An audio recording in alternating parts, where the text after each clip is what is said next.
Today, President Biden revealed he told the Pentagon on Wednesday to shoot down the Chinese balloon as soon as it was safe to do so. But there's still been plenty of partisan sniping. GOP freshman Senator J.D. Vance offering this photo and a tweet calling it a, quote, dereliction of duty or worse for not shooting down the balloon. Speaker McCarthy chiming in. First, Biden refused to defend our borders. Now he won't defend our skies. And Marjorie Taylor Greene tweeting, it would be great if an average Joe shot it down because China Joe won't.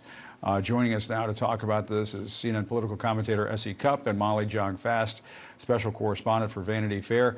S.E., I mean, this is not exactly shooting beer bottles off your granddaddy's back porch.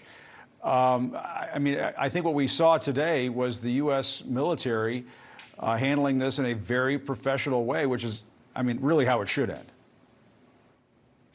Yeah, this is such a non-event. I mean, it feels like it was invented by the Fox and Friends, weekend crew who wanted something to be mad at. Joe Biden did exactly what he should do, which is trust his experts and advisors and not endanger American lives.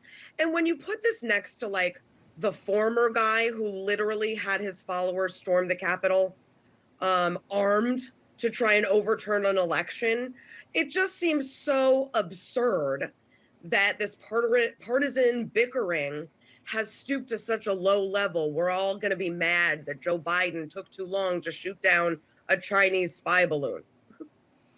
Molly, I mean, the president was very emphatic earlier this afternoon, and he made it very clear he gave this order on Wednesday to shoot it down as soon as it was safe to do so. Yeah, I mean, this isn't real. This is like the outrage machine. And these Republicans, these MAGA Republicans, love guns. And so they've decided, when you love guns so much, everything, if you only have a hammer, everything is a nail. And so they're talking about guns shooting down a Chinese spy balloon that they could never reach. I mean, this is not a job for guns. This is a job for larger weapons, And the reality is these Republicans have just decided that they can use it to sort of promote their pro-gun agenda. This week we saw members of Congress, Republican members of Congress, wearing little assault rifle pins. I mean, this is the fetishization of guns, and it's not about anything real. Yeah, there was a local sheriff, who put out a tweet earlier today saying, please don't shoot up into the sky at the balloon. It's 60,000 feet in the air. You're not going to hit it. S.E., let's shift to some other pretty important news in the political world. Earlier this afternoon in the presidential primaries that have been under discussion and when they should be held by the Democratic Party, the Democrats have approved the shakeup of the 2024 primary calendar. I guess it's far from a done deal just yet, but what do you think? I mean, could this impact GOP primaries? I think it's pretty important that South Carolina is going to be going first, it looks like, instead of Iowa. I think it will, if you're a normal candidate.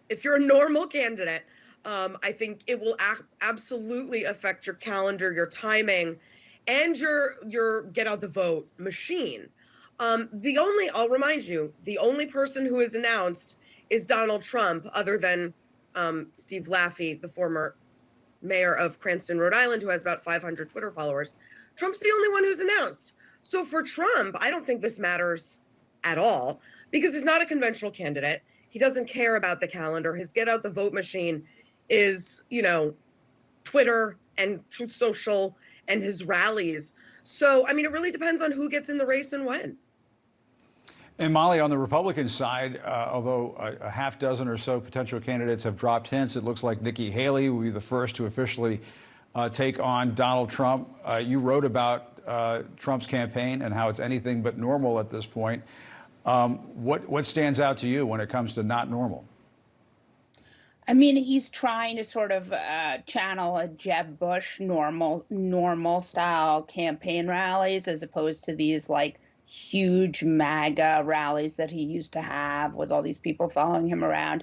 I think ultimately it comes, it falls on us to really remind people that this person has multiple investigations, that he has, incited this insurrection, and that there are, so far everyone has been punished, including his CEO, but he himself has not.